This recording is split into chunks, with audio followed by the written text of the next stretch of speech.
Hello everyone, welcome to ডেসাল ভাব। তোমাদের সকলকে ডেসাল ভাবে স্বাগত। আজ আমরা ষষ্ঠ শ্রেণীর গণিতের ৩ নম্বর স্কুলটি করব। তাহলে চলো শুরু করা যাক। আচ্ছা, তোমাদের এখানে একের দিকের প্রথম প্রশ্নটা দেখো কি আছে।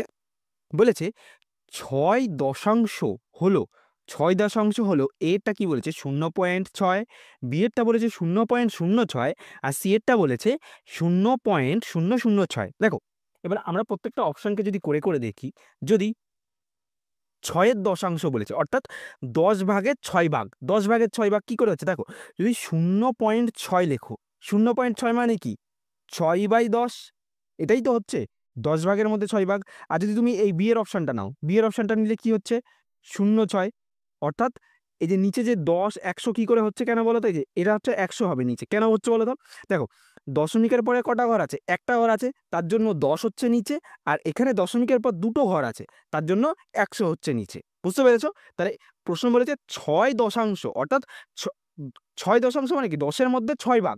এই ১০-এর মধ্যে ৬ ভাগ হচ্ছে কোনটা, এই ১০-এর মধ্যে ৬ ভাগ হচ্ছে ০.৬, হচ্ছে ১০-এর মধ্যে ৬। ওকে, নেক্সট প্রশ্ন কি বলেছে যে ৯ এর রোমান সংখ্যা হলো, ৯ এর রোমান সংখ্যা কোনটা, এটা হচ্ছে ১০, এইটা হচ্ছে ৯ এর রোমান সংখ্যা এক্স আই। এক্স আই হচ্ছে, দেখো এক্স আই কে কেন লেখে রোমান সংখ্যাতে কি কি কেরকম হিসাবে করা হয় বলো তো। রোমান সংখ্যাতে ধরো আই মানে কি, আই মানে ১, আর এটা মানে কি এক্স মানে কি ১০। রোমান সংখ্যায় এই ১০, এইটা দেখছো না, এই সংখ্যাটাকে ধরে ১০ আর এই সংখ্যাটাকে ধরে ১, এই দুটোকে বাদ দিয়ে হয় ৯। বুঝতে পেরেছো? রোমান সংখ্যাতে এরম ভাবে লেখে ৯, এই জন্য আই এক্স মানে হচ্ছে ৯। বুঝতে পেরেছো কিরম ভাবে ৯টা আসছে? আচ্ছা, যেহেতু তোমাদের অপশন দেখাতে হবে, অপশন দেখিয়ে দেবে, আমি জাস্ট প্রসেসটা দেখিয়ে দিলাম যে ৯ কি করে হচ্ছে। নেক্সট কি বলেছে দেখো, যে 1.283 ভগ্নাংশটিতে ৮ এর স্থানীয় মান কত। এখানে ৮ এর স্থানীয় মান চেয়েছে, তাহলে ৮ এর স্থানীয় মান ৮ কোথায় অবস্থিত আছে, দশমিকের, দেখো দশমিকের পরে ১ ২ ঘর পরে আছে, তাই তো ২ ঘর পরে আছে। তাহলে দেখো 1.283 ভগ্নাংশটিতে ৮ এর স্থানীয় মান হলো 0.080। তাহলে শুধু ৮ লিখবো, আর বাকি যেগুলো আছে সেগুলো তো সব শূন্য হবে, কারণ আমরা ৮ এর স্থানীয় মান বার করব, তাই তো। তাহলে ১-এর জায়গায় কি হবে ০, দশমিক বসে গেল, ২-এর জায়গায় হবে ০, ৮-এর জায়গায় ৮ বসে যাবে আর ০ হয়ে যাবে এই জায়গাটায়। তাহলে ৮-এর পরে ০-এর দাম আছে নেই, তাহলে কি হবে উত্তরটা 0.08। তোমরা চাইলে এটাও লিখতে পারো, এটাও ভুল কিছু নয়, শূন্যটা দশমিকের পরে ০-এর কোনো দাম নেই, তাই উঠে যায়। বুঝতে পেরেছো?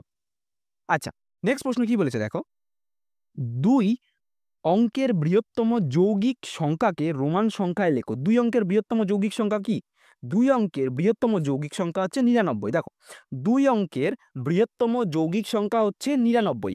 এই ৯৯কে আমি কি করব, রোমান সংখ্যায় লিখবো। তাহলে রোমান সংখ্যায় লিখলে কত হবে, ফার্স্টে ৯৯কে তো এরমভাবে লেখা যাবে না, ৯৯কে কেরমভাবে লিখতে হবে, ৯০ যোগ ৯০ যোগ ৯, তাই তো ৯০ যোগ ৯ এরমভাবে লিখতে হবে। তাহলে ৯০ যোগ ৯ মানে কি, ৯০ মানে কত এক্স সি। আবার এক্স সি কেও কেমনভাবে লিখতে হয় দেখো, এক্স আর সি মানে কি, সি মানে হচ্ছে ১০০, এক্স মানে হচ্ছে ১০, ১০০ থেকে ১০ বিয়োগ গেলে ৯০, সেই জন্য এক্স সি মানে হচ্ছে ৯০। ঠিক আছে, আর আই এক্স মানে তো আমরা আগেই করেছি, আই এক্স মানে ৯ কি করে করতে হয়, আই এক্স মানে হচ্ছে ৯। বুঝতে পেরেছো? তাহলে ৯০ আর ৯ যোগে কত হচ্ছে ৯৯, সেই জন্য আগে হচ্ছে এক্স সি অর্থাৎ ৯০, তারপরে হচ্ছে ৯। বুঝতে পেরেছো কি করে রোমান সংখ্যায় লিখছি? এরম ভাবে হচ্ছে। তোমাদের তো শুধু জাস্ট এটা দরকার, আমি জাস্ট এগুলো ভেঙে বলার কারণ তোমরা যাতে বুঝতে পারো। নেক্সট কি বলেছে যে ২ অঙ্ক বিশিষ্ট কোনো সংখ্যার থেকে অঙ্ক সমষ্টি বাদ দিলে বিয়োগফল কোনো সংখ্যা দ্বারা বিভাজ্য হবে। ৫, ৯, ৮ ২ অঙ্ক বিশিষ্ট কোনো সংখ্যার থেকে তাদের অঙ্কের সমষ্টি, অর্থাৎ কি বলেছে দেখো, ধরি ২ অঙ্ক বিশিষ্ট কোনো সংখ্যা হচ্ছে ৩৭। ঠিক আছে, তুমি ৩৭, ৩৫, ৩৬, ৩৮ তুমি যা খুশি ধরতে পারো। ঠিক আছে, আমি এখানে ৩৭ ধরে নিয়েছি। ঠিক আছে, এবার এদের অঙ্কদ্বয়ের সমষ্টি, অঙ্কদ্বয় মানে কি, এই ৩ আর ৭ এ দুটো তো অঙ্ক মানে সংখ্যা আর কি। এই ৩৭ সংখ্যার মধ্যে অঙ্ক কটা রয়েছে, যেমন বলে না, এটা ধরো একটা কি বাক্য তো, ধরো এটা একটা পুরো লাইন বাক্য, বাক্যের মধ্যে কি আছে, এটা হচ্ছে একটা পুরো সেন্টেন্স, এই সেন্টেন্সের মধ্যে কি আছে বাক্য, বাক্যের মধ্যে কি আছে অক্ষর আছে, এগুলো এক একটা অক্ষর তো। তেমনি অঙ্কদ্বয় মানে এই সংখ্যার মধ্যে এ একটা অঙ্ক আর এ একটা অঙ্ক রয়েছে, বুঝতে পেরেছো? এবার এই অঙ্কদ্বয়ের সমষ্টি মানে অর্থাৎ 3 আর 7, 3 আর 7কে যদি আমি যোগ করি তাহলে কত হচ্ছে 10, তাই তো?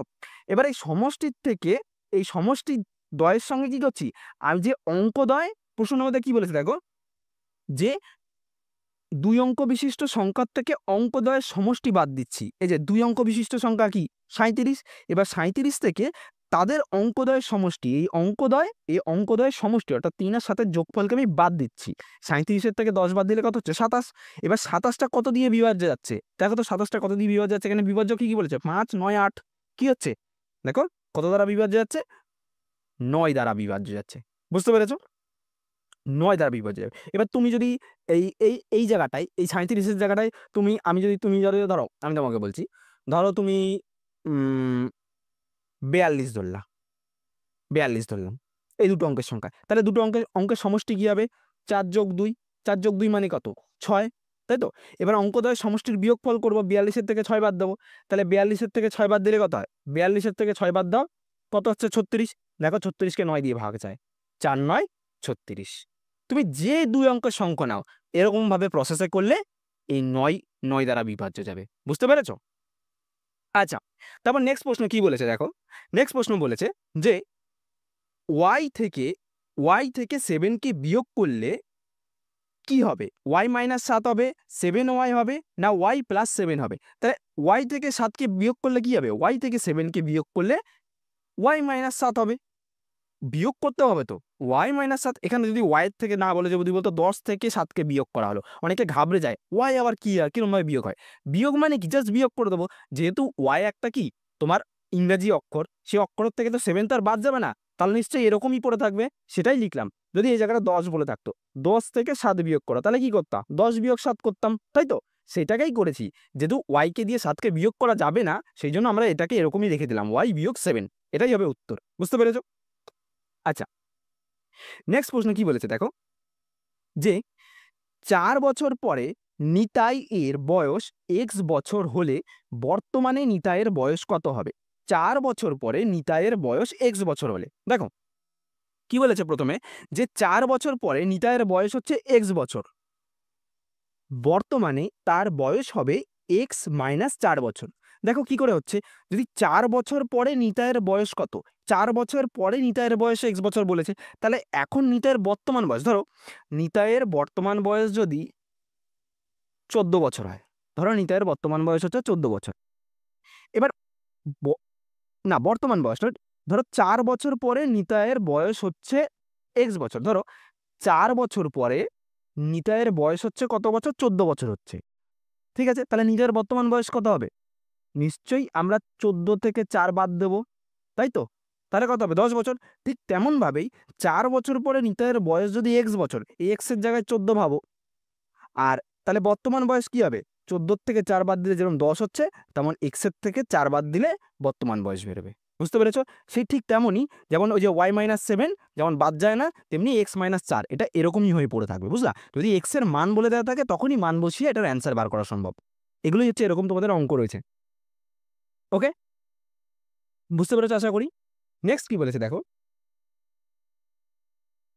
যে এক সমকোণের মান হলো কত, এক সমকোণ মানে কি, এক সমকোণ মানে এটা সবসময় মনে রাখবে, এক সমকোণ মানে 90 ডিগ্রি, আর যদি বলতো সরল কোণ তাহলে হতো 180 ডিগ্রি, যেহেতু সমকোণ বলেছে তাহলে হচ্ছে 90 ডিগ্রি, ঠিক আছে? নেক্সট প্রশ্ন কি বলেছে দেখো, একটি সরল কোণ ও একটি সমকোণের মধ্যে সম্পর্ক কি, দেখো একটা সরল কোণ আর একটা সমকোণের মধ্যে সম্পর্ক, ফার্স্ট এরকমভাবে লিখবে, একটি সরল কোণ মানে হচ্ছে 180 ডিগ্রি, একটা সরল কোণ আমি একটু আগে বলেছি একটা সরল কোণ মানে হচ্ছে 180 ডিগ্রি, অর্থাৎ কি বলতো, একটা স্ট্রেট লাইনের উপর যদি এরকম কোণ আঁকো তাহলে হচ্ছে 180 ডিগ্রি। তোমরা যেমন একটা চাঁদাকে এরকম ভাবে ফেলবে, এটার উপরে যদি ফেলো দেখবে একটা নিচে দিয়ে স্ট্রেট লাইন দিয়ে এরকম সূর্যের মতন এরকম টানা টানা টানা টানা রয়েছে, এগুলো সব কোণ, এইটা মানে হচ্ছে পুরোটা মানে 180 ডিগ্রি, বুঝলা? তাহলে এক সরল কোণ যেহেতু সরল রেখার উপরে আছে সেই জন্য হচ্ছে সরল কোণ, সরল কোণ হচ্ছে 180 ডিগ্রি, সমকোণ মানে হচ্ছে 90 ডিগ্রি, ঠিক আছে?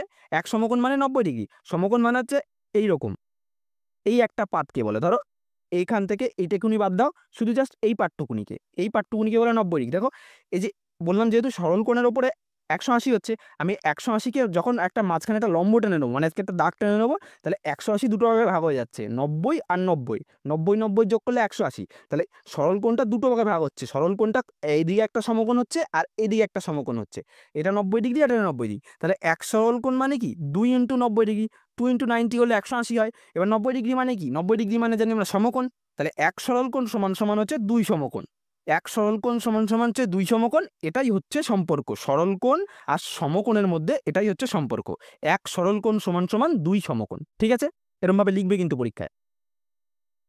আচ্ছা, নেক্সট প্রশ্ন কি বলেছে দেখো, যে এক একটি বৃত্তের ব্যাসার্ধের দৈর্ঘ্য 2 সেমি, ব্যাসের দৈর্ঘ্য কি হবে? ঠিক আছে, তাহলে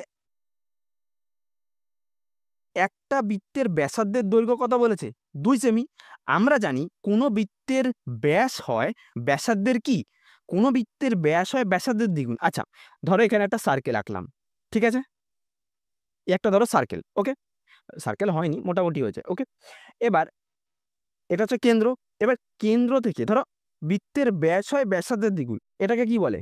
এটাকে বলে ব্যাসার্ধ। এইটা যা হবে এই সাইডের মাপটাও সেম হবে, শুধু এইটুকুনি পার্ট, ধরো আমি এটাকে নাম দিলাম ও আর এটাকে নাম দিলাম এ। এখানে ও এ হচ্ছে কি বলতো, ও থেকে এ হচ্ছে কি না ব্যাসার্ধ, ঠিক আছে। আর ধরো এখানে বি নাম দিলাম, এই এ থেকে বি, এই পুরো এ থেকে বি হচ্ছে কি বলতো ব্যাস, বুঝলাম। তাহলে ব্যাসার্ধ কি হচ্ছে দেখো, ওবিও একটা ব্যাসার্ধ হচ্ছে, যদি তুমি এই পার্টটা বাদ দাও তাহলে ওবি কি হচ্ছে ব্যাসার্ধ, তাই তো। তাহলে ব্যাসার্ধের মধ্যে ওবিও পড়ে, বুঝতে পেরেছো? তাহলে এ ও আর ওবি হচ্ছে ব্যাসার্ধ, আর পুরোটা এবি হচ্ছে ব্যাস। দেখো এবিটা সব থেকে বড়, আর ও এ আর ওবি মিলে, মানে ও এ আর ওবি মিলে একটা ব্যাস হচ্ছে। তাহলে এটা যদি এক হয়, এটা এক হয়, তাহলে দুটো মিলে কি হচ্ছে 2 হচ্ছে। তাহলে আমরা জানি কোনো বৃত্তের ব্যাস ব্যাস হয় ব্যাসার্ধের কি, ব্যাস হলে, ব্যাস যদি 2 হয়, ধরো ব্যাস বলেছে 2, এটা 2 হলে এটা কি হবে, এটাও 2 হবে। এবার এই দুটো কি হবে টোটাল, টোটাল যদি এ আর বি বলি তাহলে কত হবে, 4 হবে, 2 আর 2 যোগ করলে 4 হবে।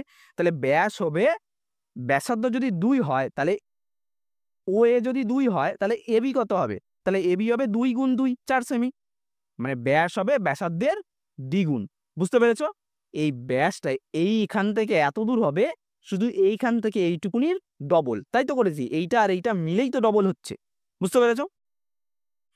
আচ্ছা, এতটা বোঝানোর উদ্দেশ্য হচ্ছে তোমরা যাতে ভালো করে বুঝতে পারো, ঠিক আছে। তোমরা যদি বুঝতে না পারো আমাকে কমেন্টে অবশ্যই তোমরা বলবে, ঠিক আছে।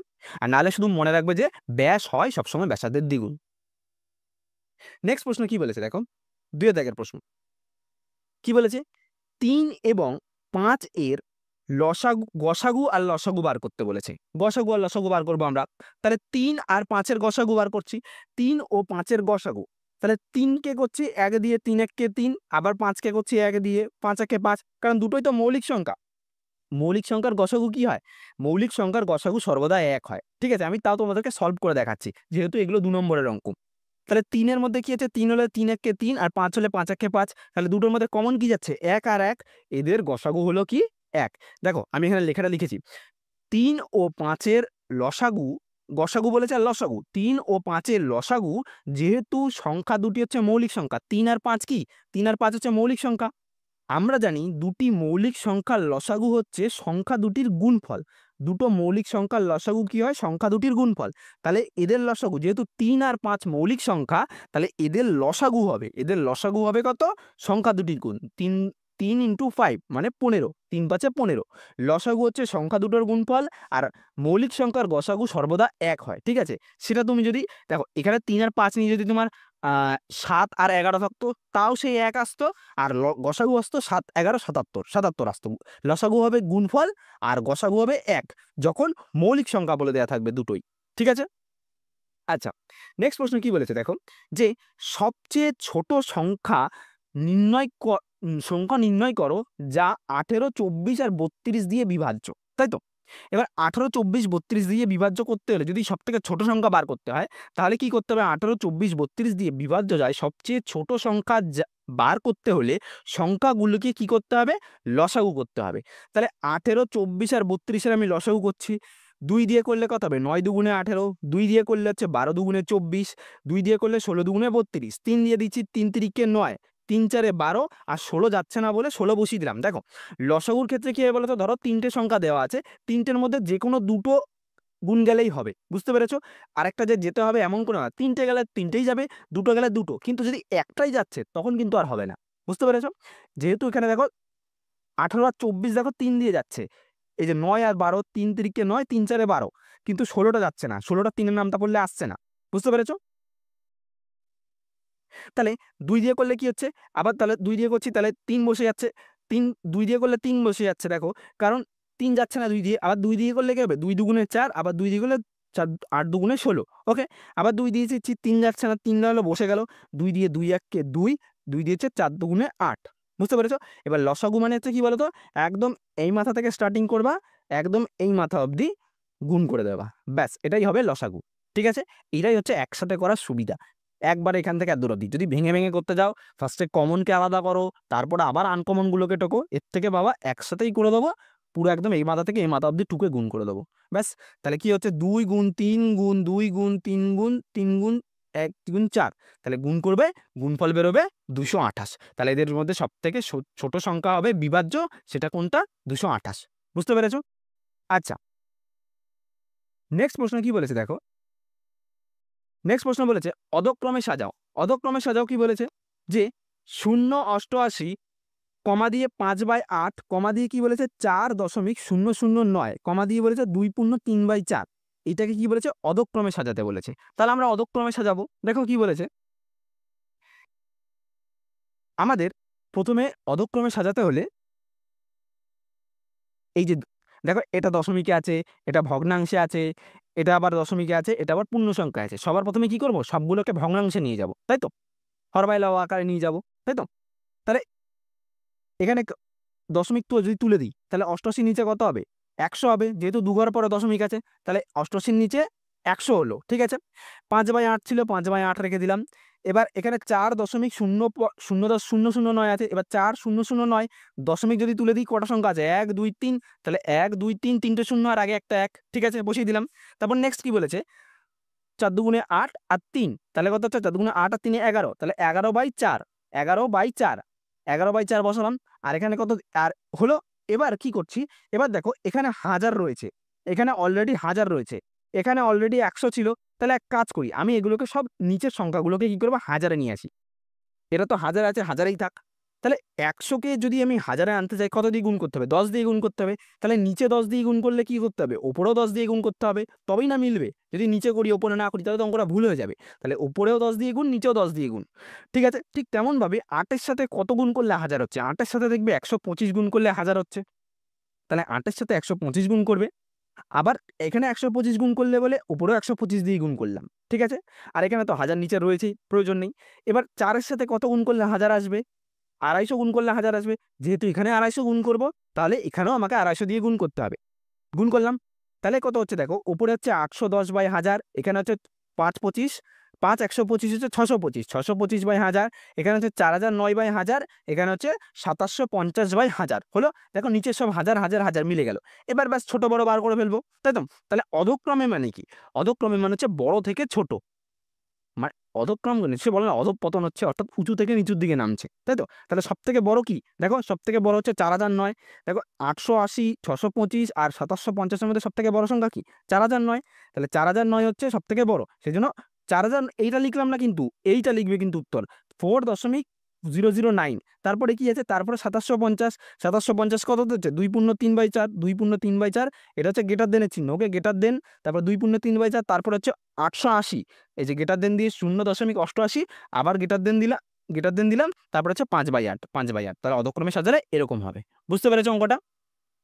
আচ্ছা, নেক্সট প্রশ্ন কি বলেছে দেখো, যে একটি দেওয়াল ঘড়িতে 4টে বাজতে 2 সেকেন্ড সময় নেয়, তাহলে 10টা বাজতে কত সেকেন্ড সময় নেবে? তাই তো? এটা কিন্তু অনেকে, আমি জানি না, অনেকেই তোমরা 5 সেকেন্ড করবে, কিন্তু এটা 5 সেকেন্ড হবে না, ঠিক আছে? 5 সেকেন্ড হবে না। দেখো,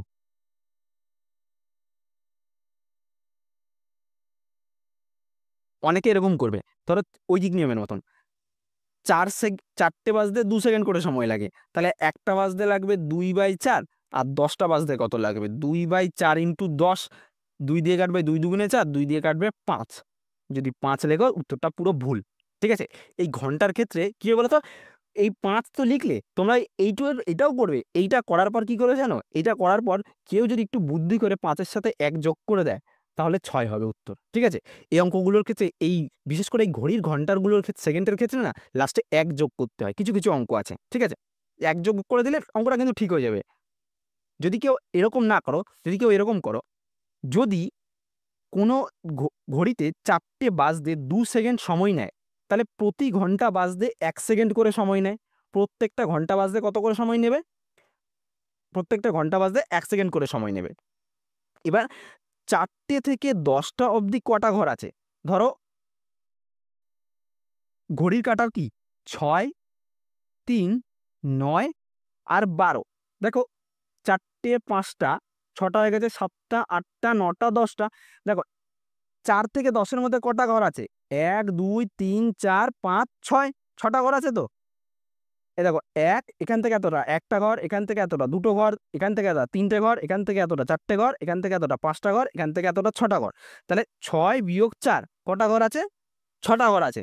তাহলে যদি প্রত্যেকটা ঘন্টা বাজতে 1 সেকেন্ড করে সময় নেয়, তাহলে 10টা 10টা বাজতে সময় নেবে 6 ইন্টু 1, 1 সেকেন্ড করে, তাহলে 6 ইন্টু 1 অর্থাৎ 6 সেকেন্ড করে সময় নেবে।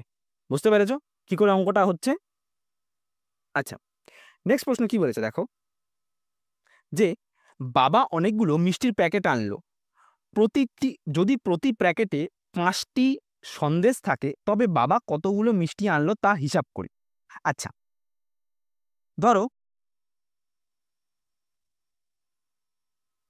বাবা এক্সটি মিষ্টির প্যাকেট এনেছে, প্রতি প্যাকেটে 5টা করে সন্দেশ থাকলে বাবা মিষ্টি আনার সংখ্যা হবে কত?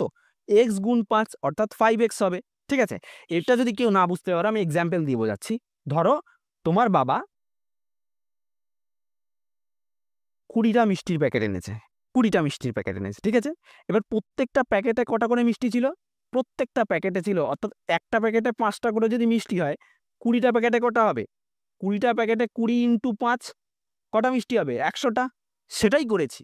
তোমরা ভাবো যে, ধরি বাবা এই এক্স এর জায়গায় 20 ভাবো মনে মনে, যে এক্সটি মিষ্টির প্যাকেট এনেছে, অর্থাৎ 20টা এনেছে। প্রত্যেকটা প্যাকেটে যদি 5টা করে আনে, তাহলে বাবা মিষ্টি আনার সংখ্যা, তাহলে মোট মিষ্টির সংখ্যা কত হবে? 20 গুণ 5, সেটাই করলাম, এক্স গুণ 5, যেহেতু এখানে এক্স ধরেছিলাম, এক্স গুণ 5 করলাম, তাহলে কত হচ্ছে?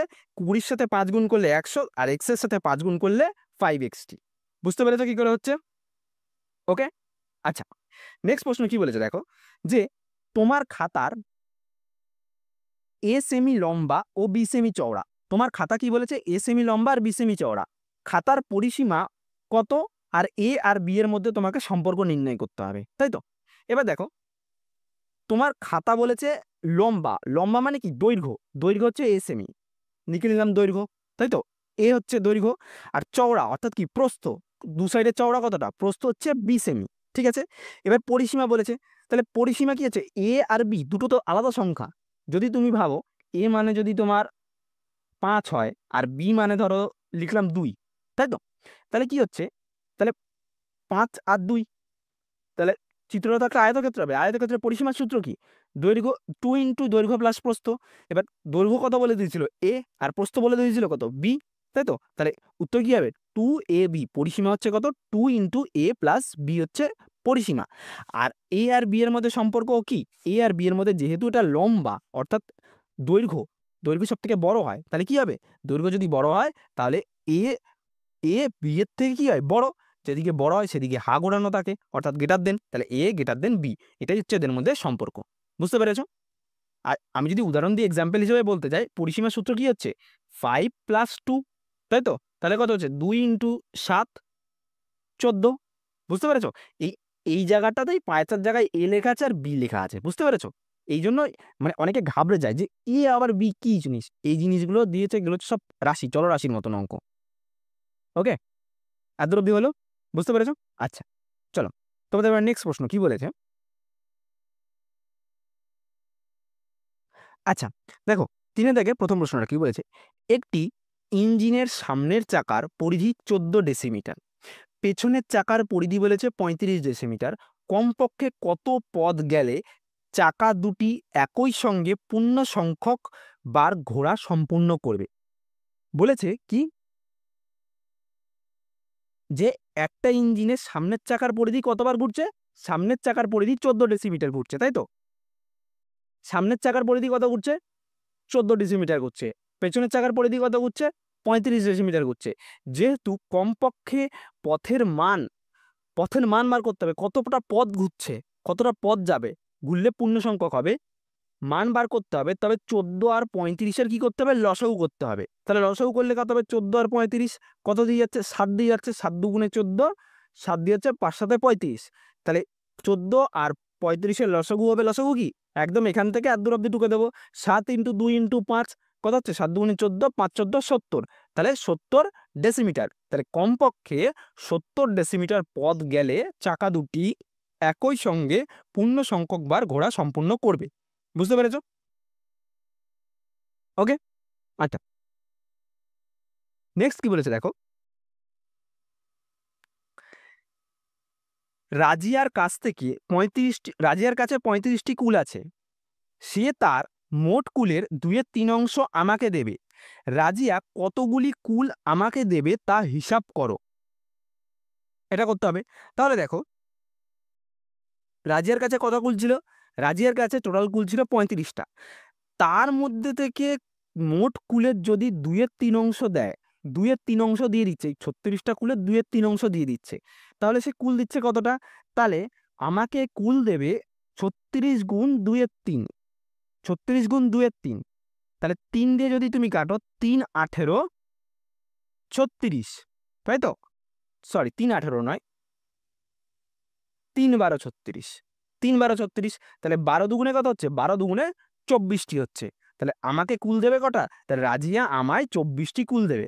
আচ্ছা এখানকার মধ্যে তোমাদেরকে আমি একটা জিনিস বোঝাই, এই যে 2/3 দিয়েছে না, এই যে 2/3 দেখতে পাচ্ছ, এই 2/3 এখানে এই যে 3 মানে দেখতে পাচ্ছ, এই যে 3, 3 মানে কি বলতো, এই 3 মানে হচ্ছে 36টা কুল, টোটাল 36টা কুল। 2/3 মানে কুলের 2/3 দিচ্ছে, মানে 3 ভাগের 2 ভাগ দিয়ে দিচ্ছে, এই 36-এর 2 ভাগ দিয়ে দিচ্ছে। তাহলে যদি তাহলে 3 থেকে 36 কত হচ্ছে, 3 12 36, তেমনই 2কে যদি তুমি 12 দিয়ে গুণ করো, 12 দুগুণে কত হবে, 24, যেহেতু এখানেও 12 দিয়ে গুণ করেছি, 3 12 36 হচ্ছে, তাহলে 12 দুগুণে 24, দেখলা 24টা কুল হচ্ছে। এরমভাবেও বার করা যায়, কিন্তু তোমাদেরকে এটা করতে হবে না, এখানে লেখা নেই কিছু, তোমরা এরমভাবেই করবে, এটা তোমাদের প্রসেস, বইয়ের প্রসেস পুরো। ওকে, আমি জাস্ট এটা বোঝানোর জন্য বললাম যে 3 মানেই হচ্ছে 36। দেখো 2/3 দিচ্ছে, 2/3 মানে হচ্ছে পুরো 36টার মধ্যে 2 ভাগ দিয়ে দিচ্ছে, 36-এর 2 ভাগ দিলে কত হবে, 36কে তুমি 3টে পার্টে ভাগ করো, 36কে যদি তুমি 3টে পার্টে ভাগ করবা, দেখবা 12 12 আর 12 3টে হচ্ছে, 3টে 12 যোগ করলে 36 হচ্ছে, তার মধ্যে এই দুটো পার্ট দিয়ে দিচ্ছে আমাকে, তাই তো? আচ্ছা নেক্সট কি বলেছে দেখো, যে পার্থ ও তীর্থ দুজন মাছ ধরছে, তীর্থ যতগুলো মাছ ধরলো, পার্থ তার থেকে 5টি মাছ বেশি ধরলো। পার্থ কতগুলো মাছ ধরলো তা তীর্থের ধরার মাছের সংখ্যা দিয়ে প্রকাশ করতে বলেছে, তাই তো? তাহলে কি বলেছে, ধরি তীর্থের মাছের ধরার সংখ্যা হচ্ছে x, কারণ তীর্থের মাছের সংখ্যা ধরার সংখ্যা বলে দেওয়া নেই, তার জন্য আমরা কি ধরে নিলাম, x ধরে নিলাম। তাহলে যদি পার্থ তার থেকে 5টি মাছ বেশি ধরে, পার্থ তার থেকে যদি 5টি মাছ বেশি ধরে, তাহলে পার্থর মাছ ধরার সংখ্যা কত হবে, x যোগ 5, কারণ আমরা তো জানি না x এর মান কত, সেই জন্য x যোগ 5 করলাম। এবার যদি এখানে ধরো 50টা দেওয়া থাকতো, তাহলে পার্থ যদি তার থেকে বেশি ধরতো 5টা, তাহলে কত হতো, 50 যোগ 5 অর্থাৎ 55টা হতো। সেটাই x দিয়ে করতে হবে, কারণ মাছের সংখ্যা বলে দেওয়া হয়নি আমরা। তাহলে সঠিক উত্তর হবে x যোগ 5, 5টি মাছ বেশি ধরেছে। ঠিক আছে, নেক্সট অঙ্ক কি বলেছে দেখো, সরল করো। কি বলেছে, 16 ভাগ 42 মাইনাস 38 বার প্লাস 2 সেকেন্ড ব্র্যাকেট, থার্ড ব্র্যাকেটের মধ্যে 12 ভাগ 24 ভাগ 6 গুণিত 2 প্লাস 4, এটা দিয়েছে। আমরা সরলটা দেখে নিই। কি বলেছে দেখো সরলটার মধ্যে, এটা কি নিয়মে হবে? বদমাস নিয়ম। ঠিক আছে, আমি ফার্স্টে ভি লেখার কারণ আছে। ভি মানে কি বলতো? বার। এই যে মাথায় বার দেখতে পাচ্ছ না, এটা হচ্ছে বার। সবার প্রথমে এই বারের কাজ হয়, তারপর ব্র্যাকেটের কাজ হয়, তারপর ও অফ মানে হচ্ছে অফের কাজ হয়। এই অফ মানে গুণ, কিন্তু এটা অন্য অফ এর, এটা মানে হচ্ছে এর। ডি মানে ডিভাইডেড ভাগ, এম মানে মাল্টিপ্লিকেশন গুণ, অ্যাড মানে এ মানে অ্যাডিশন মানে যোগ, এস মানে সাবস্ট্রাকশন অর্থাৎ বিয়োগ। ঠিক আছে, তাহলে সবার প্রথমে কি করব? বারের কাজ করব। তাহলে 38 যোগ 2 করলে কত হবে? 40, তাই তো? এবার ব্র্যাকেট, এবার ব্র্যাকেটের কাজগুলো আগে হবে, তাই তো? ব্র্যাকেটের মধ্যে কি আছে দেখো, 16 ভাগ 2, এটা করে দিলাম 40। তাহলে 40 থেকে 42 থেকে 42 থেকে 40 বাদ গেলে কত হবে? 2, 2 লিখে ফেললাম, দিয়ে ব্র্যাকেটটা তুলে দিলাম, 2 হয়ে গেল। ঠিক আছে, তাহলে 16 ভাগ 2 হয়ে গেল। 12 জায়গায় 12 বসে থাকলো, এখানে 4 দুগুণে 8 কি করে আসছে বলো তো? এইখানে দেখো 6 ভাগ 2 ছিল ব্র্যাকেটের মধ্যে, ব্র্যাকেটের কাজ আগে হবে। তাহলে 24 ভাগ 6, তাহলে 6 দিয়ে 24কে কাটলে 4 6 24, তাহলে 4, আর এই 2টা গুণ 2 ছিল, গুণ 2 বসিয়ে দিলাম, আর প্লাস 4 ছিল, প্লাস 4 বসিয়ে দিলাম।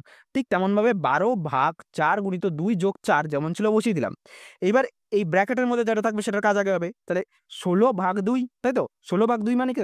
8, 8 হলো। এবার 8, এখানে কিছু নেই মানে কি আছে বলো তো? এখানে কিছু নেই মানে হচ্ছে গুণ আছে, গুণ 12, 12 ভাগ এই যে 12 ভাগ যেটা ছিল সেটা আমি বসিয়ে দিলাম। বসানোর পরে এবার 8 গুণ ভাগ আছে, তাহলে 12 ভাগ 4 করলাম, 12 ভাগ 4 গুণ 2, গুণ 2 করলাম, যোগ 4 বসিয়ে দিলাম। এবার 4 দিয়ে কাটছি, 4 দিয়ে যদি আমি সরি 2 দিয়ে কাটছি, 2 দিয়ে যদি 2 দুগুণে 4 হয়, 2 হলো এখানে। আবার আচ্ছা, আমি এখানে একবার কাটাকাটিটা তোমাদেরকে বুঝিয়ে দিই। এই হলো এখানে থেকে এই 12, এই ভাগ আছে, ভাগ মানে হচ্ছে নিচে বসে গেল 4, তারপর হচ্ছে গুণ হলো 2 হলো, প্লাস 4 হলো। ঠিক আছে, এবার 2 দিয়ে কাটছি, 2 দিয়ে কাটলে কত হয়? 2 দুগুণে 4, আবার 2 দিয়ে কাটছি, কত হচ্ছে? 4 দুগুণে 8। এবার 4 যোগ 12, 4 যোগ 4 12 কত হয়? 4 12 48, আর যোগ 4, এই যোগ 4 বসিয়ে দিলাম। বুঝতে পেরেছো? তাহলে 48 আর 4 কত হয়? 52। বুঝতে পেরেছো? আমি জাস্ট এটা করেছি কাটাকাটি দেখানোর জন্য। ঠিক আছে, এটা করতে হবে না, তোমরা জাস্ট এখান থেকে এত দূর অব্দি করবে।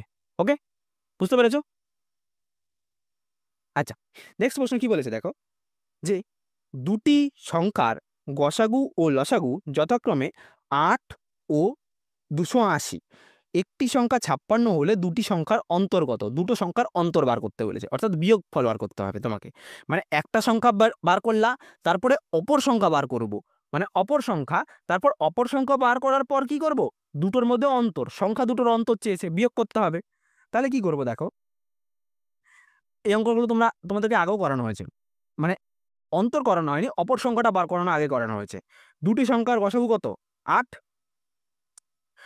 দুটি সংখ্যার লসাগু কত? 280। একটি সংখ্যা কত বলেছে? 56। অপর সংখ্যা কত? জানি না। এবার বার করতে হবে তো অপর সংখ্যাটা। এবার আমরা জানি যে সংখ্যা দুটোর গুণফল সমান সমান কি? সংখ্যা দুটির লসাগু গুণ গসাগু, এটা তোমরা ক্লাস 5এও করেছো এই সূত্রটা, অঙ্কটা। দেখো, বা দিয়ে দুটো সংখ্যার গুণফল মানে কি? একটা সংখ্যা, দুটি সংখ্যা মানে কি? একটি সংখ্যা গুণ অপর সংখ্যা, সমান সমান কি আছে? লসাগু কত? 280, গসাগু কত? 8 হলো। এবার একটা সংখ্যা কত? একটা সংখ্যা হচ্ছে 56, আর অপর সংখ্যা কত? অপর সংখ্যা জানি না, অপর সংখ্যা আমরা বসিয়ে দিলাম। এবার 280 গুণ 8 যেমন ছিল বসিয়ে দিলাম। এবার অপর সংখ্যা সমান সমান কি দিলাম? 280 গুণ 8 বাই 56। কেন হলো? এটা সমান সমানের এ পাশে গুণাকারে আছে, সমান সমানের এ পাশে আসলে ভাগাকারে হয়ে যাবে, তাই 280 গুণ 8 বাই 56।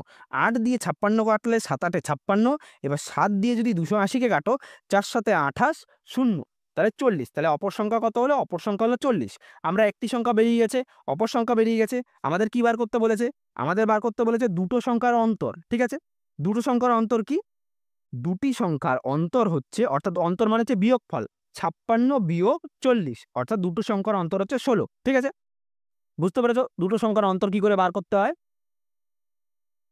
আচ্ছা, বেশ। তারপর নেক্সট অঙ্ক কি বলেছে দেখো, সুদাম তার টাকার 2/5 অংশ সুবলকে দিয়েছে, 3/10 অংশ শ্রীরামকে দিয়েছে, তারপরে তার কাছে কত পড়ে রয়েছে? 180 টাকা পড়ে রয়েছে। তাহলে প্রথমে সুদামের কাছে কত টাকা ছিল? ঘাবড়াবার কিচ্ছু নেই, ভগ্নাংশ আছে, এই ভগ্নাংশগুলোতে ঘাবড়াবার কিচ্ছু নেই। তোমরা এটা অংশ ধরেও করতে পারো, কিংবা আমি তোমাদেরকে এক্সাম্পল দিয়ে প্রথমে একটা শর্টে বুঝিয়ে দিচ্ছি। ধরো একটা এক্সাম্পল দিয়ে বোঝো। ধরো সুদামের কাছে সুদামের কাছে 5 টাকা দিয়েছিলাম, সুবলের কাছে কত দিয়েছিলাম? সুবলের কাছে দিয়েছিলাম, সুবলকে দিয়েছিলাম 10 টাকা। তারপরে তাও আর তাহলে সুদাম তার টাকার প্রথম অংশ সুবলকে দিয়েছে, 5 টাকা দিয়েছে সুবলকে, আর 10 টাকা দিয়েছে শ্রীদামকে। ঠিক আছে, এটা দিয়েছে সুবলকে ধরো, আর এটাকে দিয়েছে ধরো শ্রীদামকে। ঠিক আছে, কে দিচ্ছে? সুবল দিচ্ছে, তাই তো? এবার না, সুদাম দিচ্ছে, সুদাম দিচ্ছে সবাইকে। ঠিক আছে, এইবার দিয়ে এটা করার পরে সুদাম দেখছে নিজের কাছে, সুদামের কাছে আর কত পড়ে রয়েছে? 5 টাকা 10 টাকা দেওয়ার পর দেখছে ধরো 30 টাকা পড়ে আছে। বলেছে প্রথমে কত টাকা ছিল, তাহলে প্রথমে কত টাকা ছিল এটা কি করে বার করব? তাহলে নিশ্চয়ই আমরা 30 যোগ 5 যোগ 10 করলেই বেরিয়ে যাবে। তিনটে সংখ্যাকে যোগ করলে কত হয়? তিনটে সংখ্যাকে যোগ করলে তোমার 15 45 হয়। তাহলে সুদামের কাছে কত ছিল? 45 টাকা। এই সেম জিনিসই আমি এবার করব, সেম জিনিসই করব। দেখো কি বলেছে, সুদাম তার কাছে 2 এর 5 অংশ আর 3 এর 10 অংশ শ্রীদামকে দিয়েছে। তার কাছে কত ছিল? 180 টাকা রয়েছে প্রথমে। তাহলে সুদামের কাছে কত ছিল? দেখো প্রথমে কি করবে, যেহেতু এই জায়গাগুলোতে দেখো অংশ অংশ ধরে নিয়েছে, দেখো প্রথমে অংশ আছে আর এখানে টাকা আছে, তাহলে সবার প্রথমে আমাকে অংশগুলোকে হয় টাকায় কনভার্ট করতে হবে, নাহলে এই অংশগুলো থেকে আমি শ্রীদামের এই সুদামের অংশটা বার করে নেব, তাই তো? তাহলে কি করে করবে দেখো অঙ্কটা। সবার প্রথমে ধরি সুদামের কাছে মোট টাকা যেটা ছিল সেটা ছিল 1 অংশ, ধরে নিলাম। এইবার সেখান থেকে সে সুবলকে কত দিয়েছে? 2 এর 5 অংশ। শ্রীদামকে কত দিয়েছিল? 3 এর 10 অংশ। এবার সুদামের কাছে কত থাকবে? তাহলে আগে ছিল 1 অংশ, একদম প্রথমে 1 অংশ ছিল, তো এই 1 অংশ থেকে 2 এর 5 অংশ আর 3 এর 10 অংশ বাদ হয়ে যাবে, তাই তো? তাহলে বিয়োগ এই দুটো, কি ধরো 5টা লজেন ছিল, তার মধ্যে সে ওকে 2টো লজেন দিয়ে দিয়েছিল আর ওকে দিয়ে দিয়েছিল 1টা লজেন, তাই তো? তাহলে এই দুটো যোগ হবে, যেহেতু ওগুলো দিয়ে দিয়েছি, তাহলে 5-এর থেকে কত যাবে? 3 বাদ যাবে, 2 হবে। সেটাই করলাম, 1 অংশের থেকে প্রথমে এটা বাদ, তারপরে এটা বাদ। তাহলে এই দুটো যেহেতু বাদ, সেই জন্য এই দুটোকে যোগ করে একবারে বাদ দিয়ে দিলাম, বুঝলা? এইটাকে যদি তুমি ভেঙেও বাদ দাও, 5-এর থেকে যদি 2 বাদ দাও কত হবে? 3। আবার 3-এর থেকে যদি তুমি পরে আবার 1 বাদ দাও কত হবে? 2। দেখলা, এই 2 আর এই 2 যেমন মিললো, ঠিক তেমনই এখানেও তুমি 1-এর থেকে আগে 2 এর 5 বাদ দিতে পারো, আবার করার পরে যেটা উত্তর বেরোবে সেটার থেকে আবার 3/10 বাদ দিতে পারো, বুঝলা? আমি সেই জন্য মানে ভেঙে ভেঙে না করে দুটোকে একবারে যোগ করে একবারে 1 থেকে বাদ দিয়ে দিয়েছি, বুঝতে পেরেছো? বাদ দিলাম। তাহলে এই দুটো লসাগু করলে 5 আর 10 এর লসাগু করলে 10 হলো। তাহলে হচ্ছে 5 দিয়ে 5 দুগুণে 10, 2 রয়েছে, যেহেতু 2 দিয়ে হচ্ছে 5 দুগুণে 10, তাহলে উপরের 2 এর সাথে এই 2 গুণ হবে, 2 দুগুণে 4। এখানে 10 একে 10, 1, তাহলে 3 একে 3, 3 বসে গেল। তাহলে 4 আর 3 হচ্ছে 7, 7/10। আবার সেম ভাবে লসাগু হলে এখানে 10, এখানে কিছু নেই, এখানে নিচে 1 আছে, তাহলে 10 একে 10 হবে উপরে, বিয়োগ 10 একে 10 এর জন্য 1, 7 একে 7 হবে, তাহলে হচ্ছে এখানে হবে 3/10। লসাগু করলে হবে 3/10, ঠিক আছে? এবার 3/10 হলো, এটা কি হলো? সুদামের কাছে কতটা বাকিটা পড়ে রয়েছে, এবার বাকি অংশ বেরিয়ে গেছে, ঠিক আছে? এবার অংশর পরিমাণ কত বলে দিয়েছে? 180 টাকা। 310 মানে কি? 310 মানে 180 টাকা। তাহলে 3 এর 10 অংশ মানে কি? 180 টাকা। 1 অংশ মানে কি? 1 অংশ মানে 180/3/10। কম হচ্ছে। এবার এটা তো ভাগাকারে হয়ে গেল, এবার গুণ আকারে হলে কি হবে? ঘুরে যাবে। তাহলে 10 × 10/3 হলো। এবার 3 দিয়ে 180-কে কাটলে কত হবে? 60। 3 × 6 = 18, 8 এই 3 × 6 = 18, 6 0। এবার 6 × 10 কত? 600। তাহলে 1 অংশ মানে 600 টাকা। তাহলে প্রথমে সুদামের কাছে কত ছিল? 600 টাকা। বুঝতে পেরেছো? এত বড় অঙ্কটা তোমাদের বোঝানোর কারণই হচ্ছে যাতে তোমরা ভালো করে বুঝতে পারো, ঠিক আছে? আচ্ছা,